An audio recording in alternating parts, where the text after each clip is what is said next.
When we're using Python to subscribe to real-time streaming datasets from OneTick, use our Python library, OneTick Query Web API. We've specified our query. In this case, I'm looking at bars. Our callback class. In this case, I'm just going to print the ticks that are retrieved.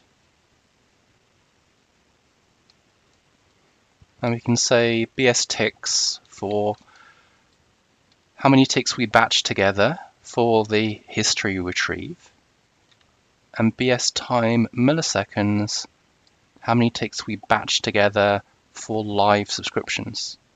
Now, if we set this to 0, we'll receive a tick by tick. And every time the tick is sent, it's converted into a arrow table, sent across, then retrieved, extracted from the arrow table, and in this case we're printing it. So let's say we want to batch all of our records we're receiving into 100 milliseconds, so we get a little arrow table every 100 milliseconds. We set that to 100, every second 1000, half second 500. Or if we want the ticks as soon as they arrive, 0.